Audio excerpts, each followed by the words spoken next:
Hello and welcome to the rebuild of my tropical garden here in the UK. So far I've been showing the process of the work, including the paths and the design, and due to me still being off work and not being able to get on because of my bad back, I have been doing some work but nowhere near enough to warrant doing a full video on the process. But I have had a lot of time to do planning and thinking about where I want the plants to go, where I want the pond to go, how I want the streams to run. And today this video is going to be about the plants and where I want them and how I'm going to go about that process. So let's get on with it.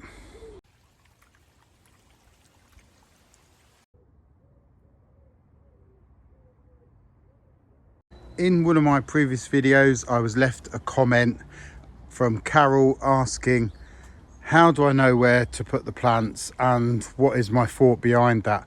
So this video is going to be about my thoughts and processes into picking where I'm going to put the plants, the type of plants and the choices I make. Not everyone's going to agree with them because it's my style of planting and that is much different to a lot of other people that do this, but a garden's an individual thing and you've got to do it your way. But maybe I'll say something that you'll agree with or disagree with, but it's food for thought.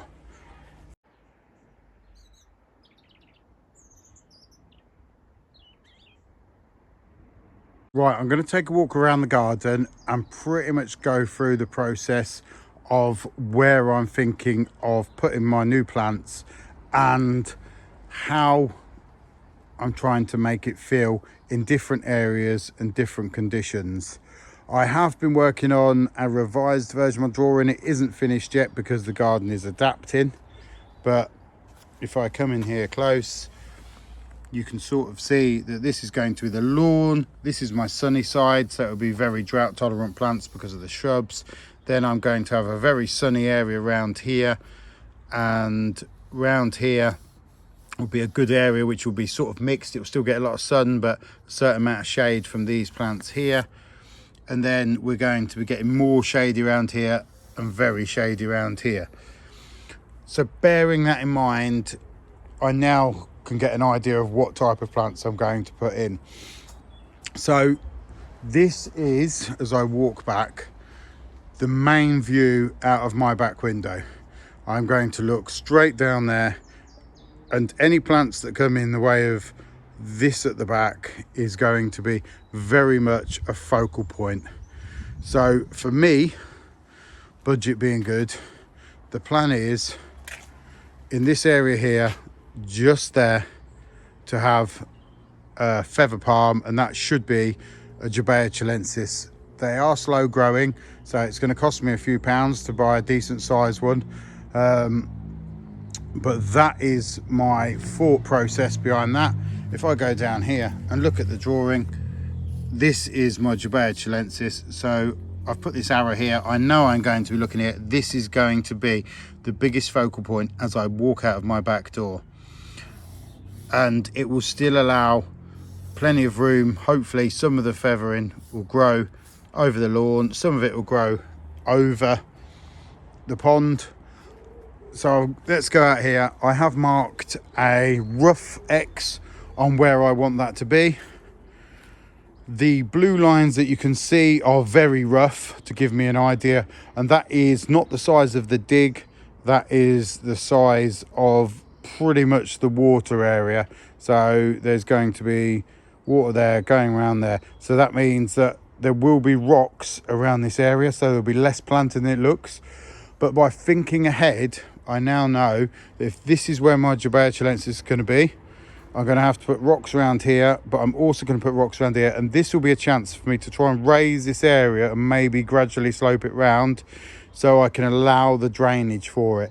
So by thinking ahead and planning ahead, I don't have to dig a big hole here, because I now can think, right, this bit's going to be raised, so I can prepare the conditions for that, whether I be adding, once I put the rocks in and do the pond, whether I add grit or whatever to help the drainage. I want to raise that because a Jabea chilensis wants as much sun as you can give it and really good drainage.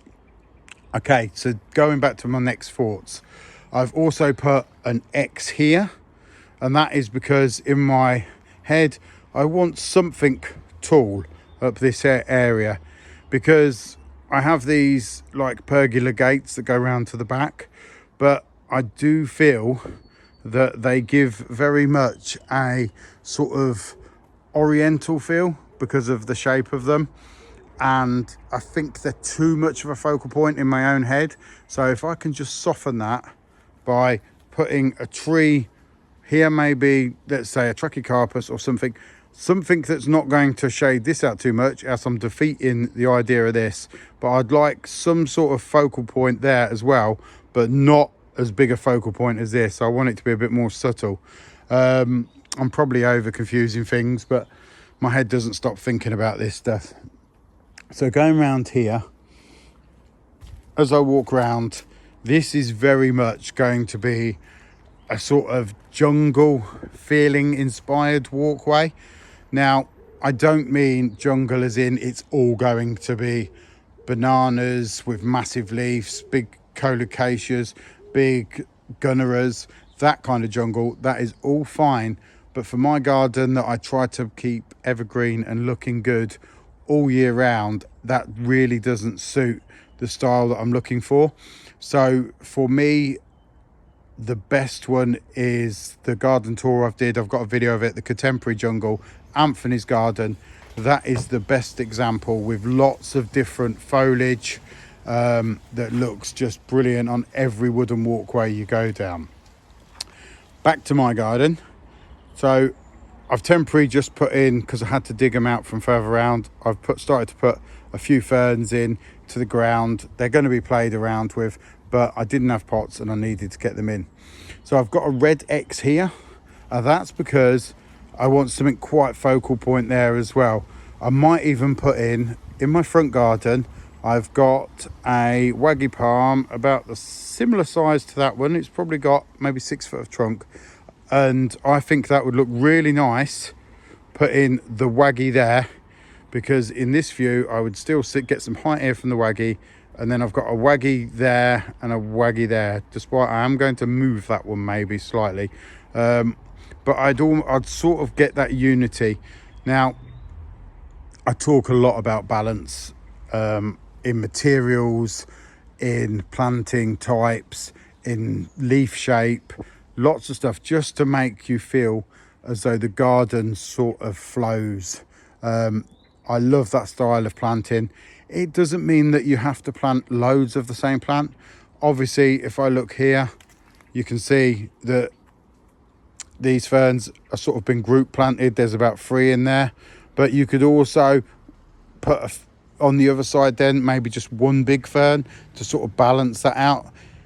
It's about repeating the feeling, not so much just always repeating the plant, even though I do love to repeat plants. Repeat plants.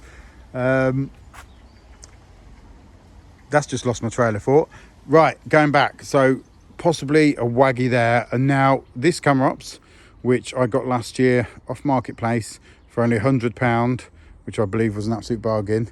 I feel like that will be really good just on this X, because it's going to give me some height, and it's going to give the balance with the big Camerops behind it, and because it's also a drought tolerant plant, it will go well with the drought tolerant plants just to the other side.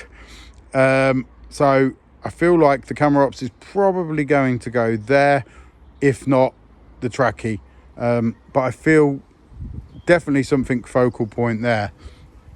Right, so let's walk around and think how the rest is going to go. So from the front here, a lot of these plants that go in here are going to be evergreen. I want to look out from my house and see that this garden looks good most of the year. If you look, it's only the end of February. I still have lots and lots of really green plants in the garden, and if I can add that to this whole thing, the balance through winter should be really, really good. So walking around here, hopefully lots and lots of nice jungly leaf type plants. We're then going to go over this bridge, which is going to start off just a bit of water there, so I need to get some big plants in there, and then I'm going to see through there.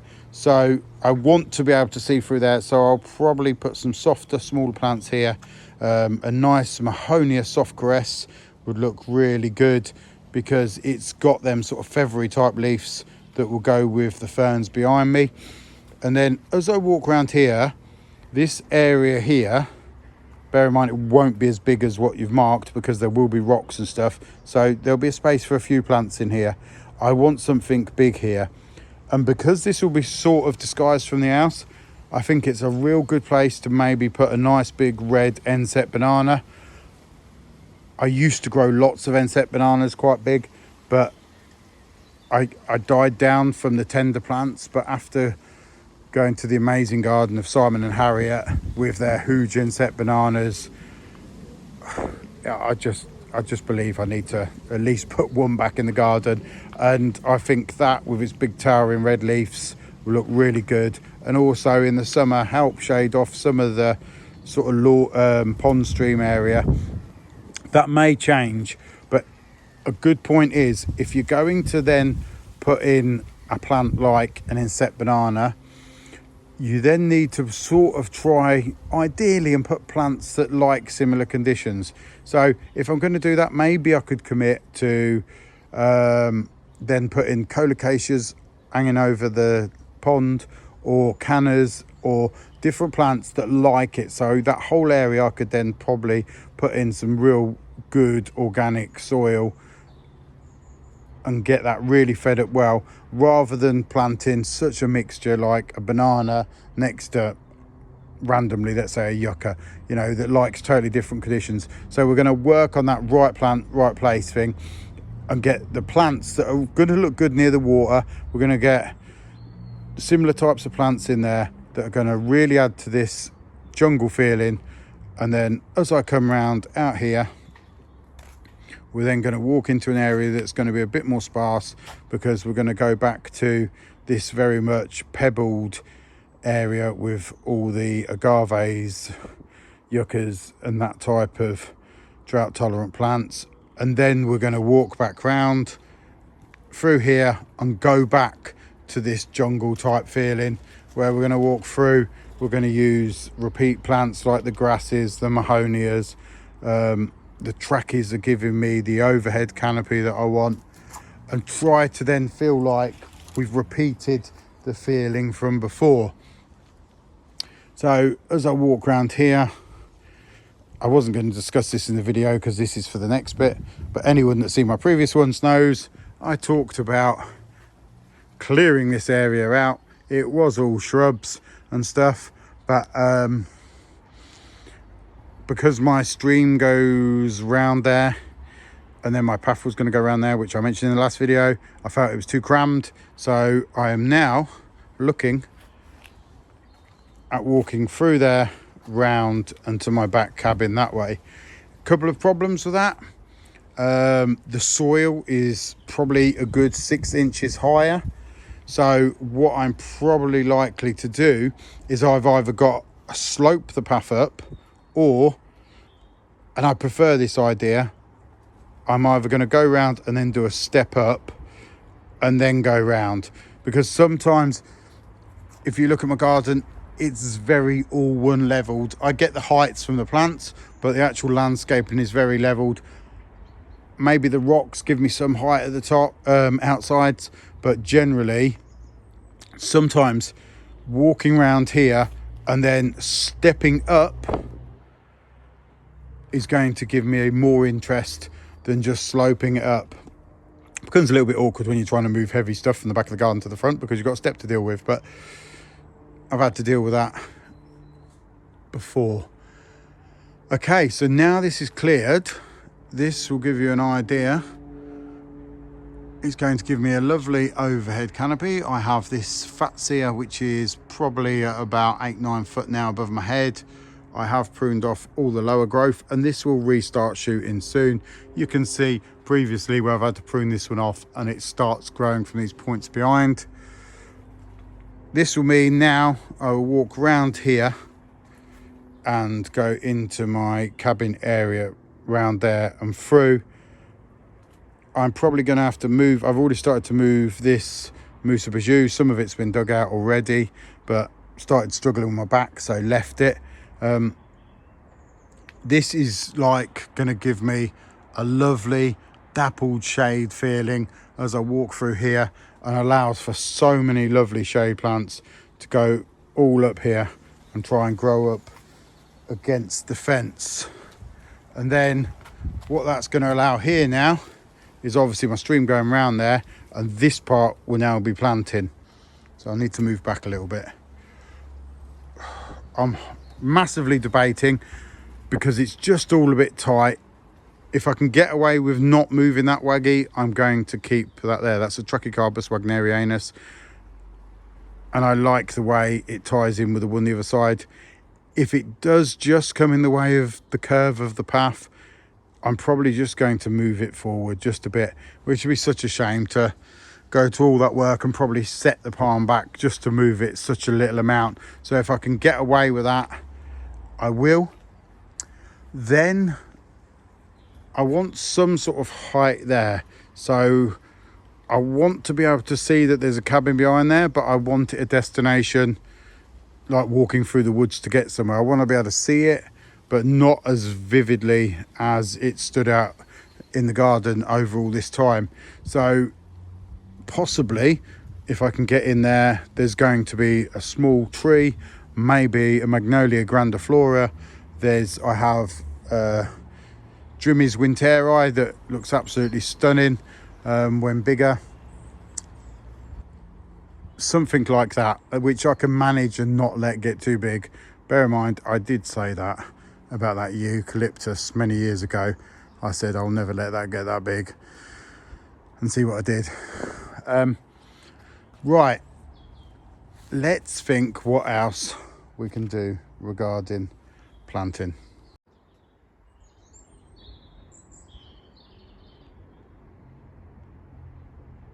So before I go on to my next subject of colour, I want to just mention spacing. When most people start the gardens, including me, and I've got this wrong a lot, especially in the earlier days, spacing is something that we get so very wrong. So a prime example is, we'll go back about 12 years. I planted this Pittosporum, I planted this loquat, I planted this Trachycarpus and the laurel above it as small plants with loads of room all around them. All these years later, now the Trachycarpus is growing through the laurel, so the only way I could deal with that is cutting loads of the laurel away. The Pittosporum is shading out the loquat. So you have to think about, when you plant these plants, how big they can eventually get. Now bear in mind, quite a lot of these plants, shrubs and stuff, can be pruned, like the Fatsia we spoke about earlier. So that does come into consideration. You don't have to let all plants get to a maximum size, but some plants which you can't prune back, for instance the Trachycarpus and plants like that, you've got to give room to grow. Now when you're starting, that might mean that your garden's going to look very sparse. It's going to look it's going to have gaps in it while you have to give these room to grow. But my thought on that is, you can use them gaps to plant the sort of more tender plants or herbaceous plants that can always be moved later on. For instance, if I've got a big gap here and I've planted a little phormium and I know that phormium is going to grow big, I could fill this area with cannas, for instance, or something that's going to grow nice and big, give me height, give me a lush tropical look, and as that plant gets bigger, I can thin them cannas out, or I can take them out and change them. That is the combination when you first start, that you'll probably use a lot more tender plants than as it matures and the plants get bigger. You'll have less space probably for them tender plants, depending on your style of planting, remember what we said right at the beginning, we're trying to create a feeling, and what that is up to you. Big lush leaves, jungle leaves, whatever, that's your choice. Okay, colour.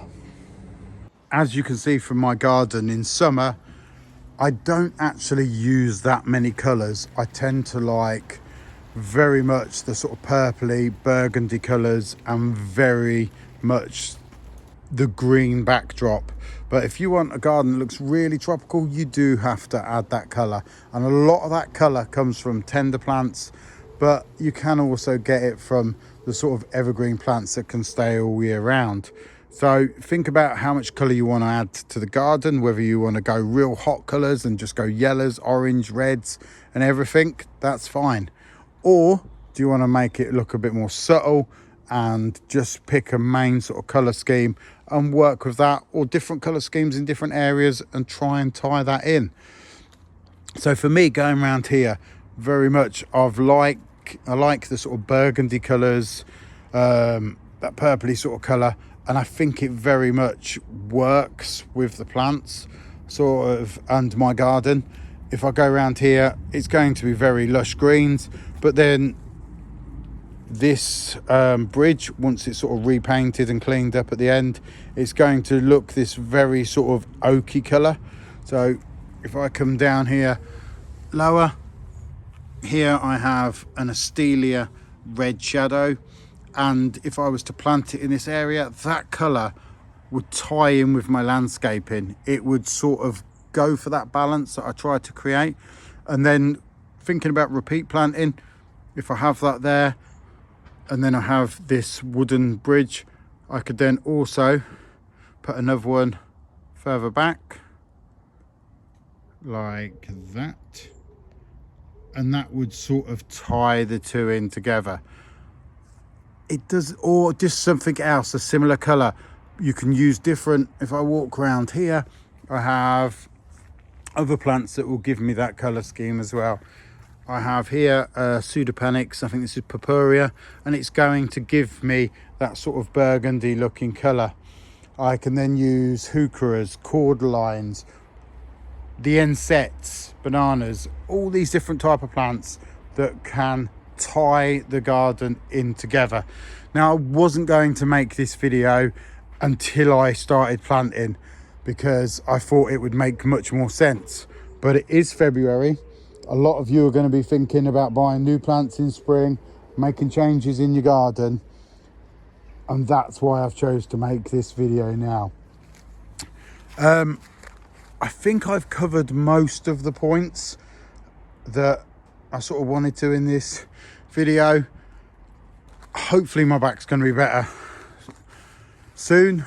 It feels a bit better every day. Hopefully I can get more onto doing that there next week. So give us a like, subscribe if you haven't. Hopefully you've learned a little bit. If not, you at least know how I think about the situation. And again, really appreciating the comments. I've had lots of good ones, absolutely loved them. Loads of opinions and ideas from people. It's been brilliant. So I really want to thank you all for that, and I just can't wait to get on with it. Roll on summer.